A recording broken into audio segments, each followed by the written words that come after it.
Semiotics says about gesture primacy in languages. What was first, gesture or speech? Looking at how modern humans communicate with each other, one might say that we use speech to express our thoughts. It is usually forgotten that we use gestures alongside with speech in this process. In order to understand why we use both, the question for the origins of language must be answered. What can I say? Like it is written, we used to express each other in modern times by speech. We forget that we use gesticulations to express ourselves, like we forgot, for example, how an object is named. And for example, a door, we could symbolize it as knocking to show what do we mean. Next. Because of how conscious humans without any defects communicate with each other, with other humans, it was thought that speech was always a natural way of communication. The idea of gesture being superior was neglected over centuries until Hughes introduced the first comprehensive case for the gestural theory of language. The theory was then picked up in early 1990s and is known as gestural primacy.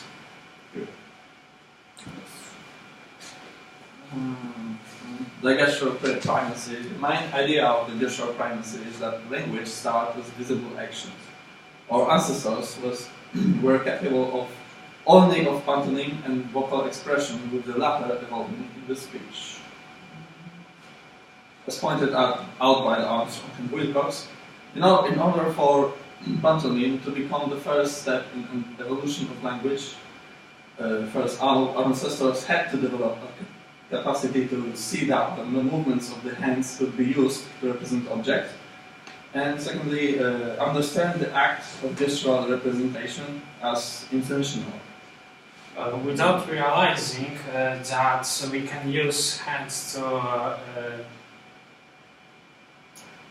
to bring information, we couldn't even have the idea how to communicate with each other. Vocalization at this point wasn't developed to contain a meaning. Also, understand the act of gesture representation as intentional. The communication couldn't be possible without the other side, without anyone who could interpret an act as unintentional. The evidence for gestural first theories. The evidence supporting this idea can be brought to environmental influence, paleanthropological evidence, ape language experiments, and mirror neurons. Basically, these evidence are very close to each other and overlap with the explanations. Environmental influence. Primates evolved in our environment. Their limbs have been developed in a way which allows for precise control and movement, capable of climbing, grasping, clinging, etc., as well as vision, capable of three-dimensional color vision and movement recognition. Therefore, humans, as a part of the primates, evolved into limbs adapted to produce complicated movements and eyes which could perceive such movement. This allowed for recognition of intentional acts. So basically, it's just proving the previous statements that ancestors had developed capacity to see what the movements, that the movements of the hands could be used to represent objects, as in limbs adapted to produce complicated movements. And also the second statement that understands the act of a gestural representation as intentional by seeing the movement. Paleoanthropological evidence. The emergence of bipedal posture, as well as the change of hand anatomy, have freed the hands of the locomotor function. They took the other tasks, such as expression. The brain capacity also expanded to the point which enabled volitional control of the body. Another proof that our ancestors being capable of intentional acts. Ape language experiments. Attempts to each apes in use of a language show that, they can master the art of symbolic expression through a visible manual action to a certain degree, but they cannot be taught to speak. The result implies that humans were not able to use vocalization as a means of expression at first. Gestures had to precede speech before spoken language could be used. If I can interrupt for a while. In such places, when you talk about someone's attempts, you should put in parentheses who said that. Okay. Okay. It will be more clear for readers like Sure. professors from Sweden, and it applies to all presentations. Do not hesitate to put source. It will be corrected before we send it. Neural networks. The discovery of neural networks gave a neurophysiological basis for how people and other apes understand each other's actions. When one individual takes an action, another individual which observes it has the same areas active in the brain. This suggests that the other individual was reliving, in process, the perceived action and understood what was happening. This is the missing link which explains how acts could be viewed as intentional.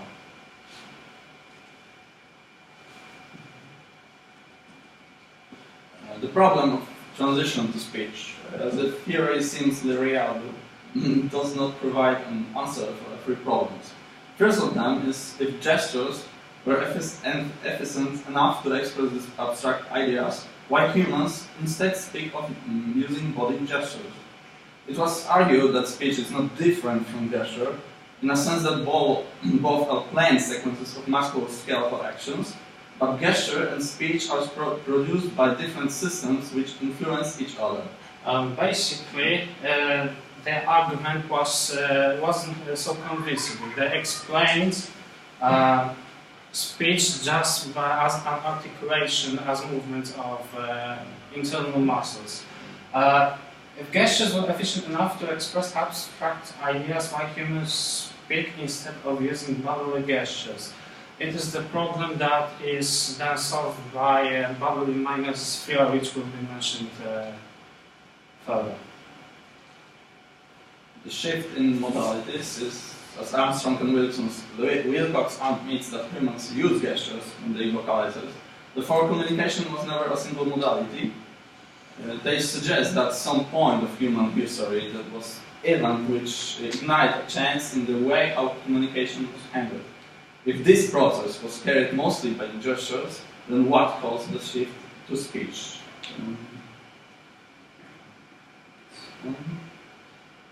And we have a pros and cons of gesture primacy theory. The pros are clearly shows that gestures were a natural way of communication, and provides a solid ground for other gesture-related researchers, and finds language equally efficient to spoken languages. Finds sign languages equally efficient to spoken languages. Clearly shows the first pro gestures are a natural way of communication. As is explained in this evidence, the gesture had to precede speech in order for spoken language to evolve. Cons does not answer for why humans switch from gestures to speech, and does not explain the process between the change of modalities, and depends upon cognitive capacities that modern humans already have. Okay. So basically these two statements are these questions. Underlined.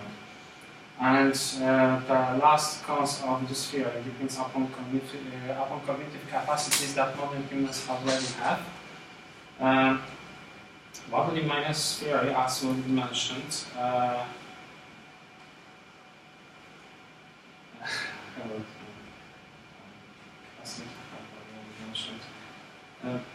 they assumed that the apes had the same cognitive capacities as humans, and then they developed language, but it is clearly shown that we are superior in almost every cognitive aspect. What do you mean my message theory for the rest? As an answer to the problems of gesture-based theories, what my message theory was made. It states that improved volitional control of the body and improved volitional control, control were enough to make the evolution of language possible. It is important to mention that body mimesis originates not as a stage in communication development only, but as a general adaptation.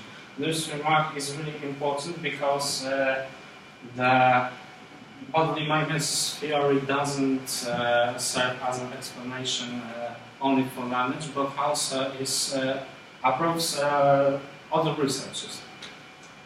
Evidence for bodily mimesis theory. Most of evidence for bodily mimesis overlap with those provided for gesture-based theories. Comparative psychology and semiotic analysis provide more arguments to the discussion, having a significant role in answering problems with gesture primacy theory had. When I'm saying that bodily mimesis theory has overlapping evidence with primal gesture theories, I mean that mirror neurons, how to go backwards. I used to explain the same background as well as ape language experiments, paleoanthropological evidence, and environmental influence. Sorry about that. But also adds comparative psychology and semiotic analysis. Comparative psychology. Studies in ape language show that apes have highly limited ability to use manual signs in a declarative manner. Also, they are capable of learning other forms of non-vocal signs and use them flexibly with close attention to receiver. It has been noted that primate gestures are learned and produced in communicative acts, but vocal acts are unlearned and genetically fixed. Considering those apes as close model for last common ancestor implies that bodily mimesis was more probable in contrast to speech. By saying that the apes were capable of learning other forms of non-vocal signs and use them flexibly with close attention to receive, we mean that they were taught American Sign Language in experiments, and they were able to inform in quite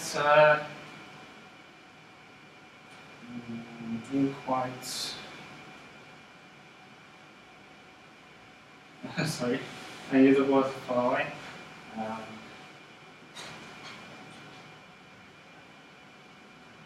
Well, in fixed way, okay, I would say. They communicate by using gestures and other non-vocal signs, but they keep the contact with the one who they want to inform.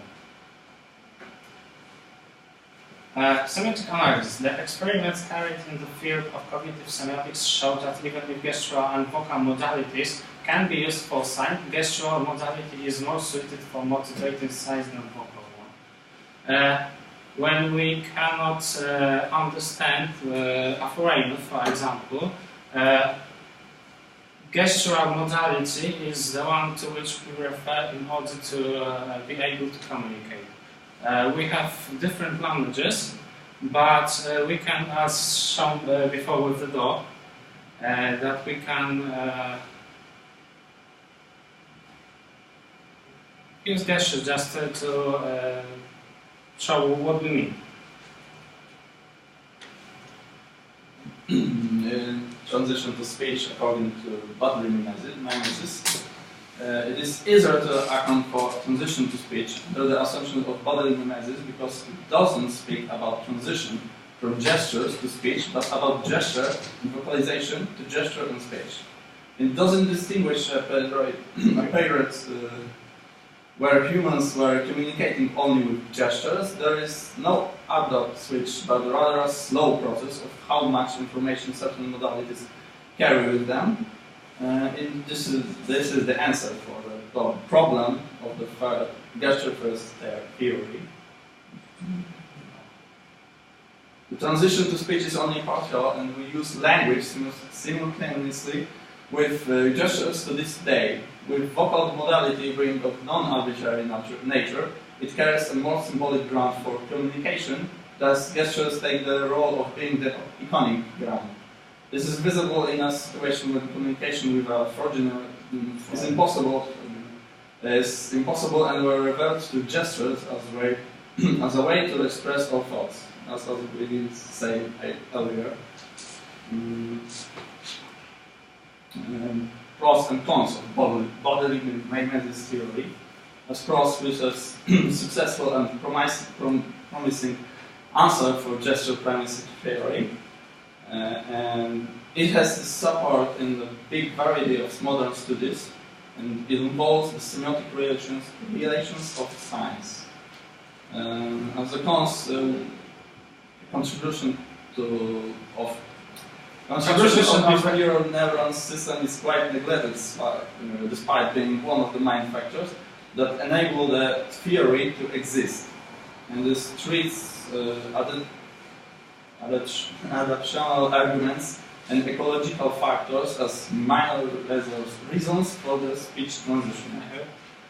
We basically agreed with my colleague that the mirror neurons' role wasn't emphasized enough to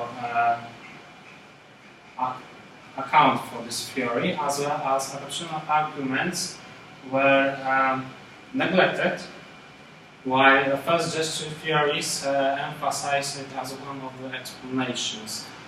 Something we believe that cannot be separated because language evolution is strongly bounded with physical changes. The evidence for greater potential of gesture to bootstrap a communication system. It is noted by Corbelis that true language can be accomplished using manual and facial gesture without vocalization, since the sign language of the display of the essential linguistic properties of spoken language, including grammar. Even if the ability to use speech was taken away from us, gesture could still be used to create a new sign language. This cannot be said the same about vocalization. Although useful and convincing, we don't find the idea needed to be developed because it shares the same functionality of spoken language and would bring a little to modern concepts. Thank you for your time.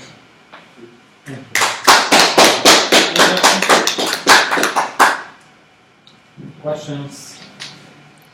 To our presenters.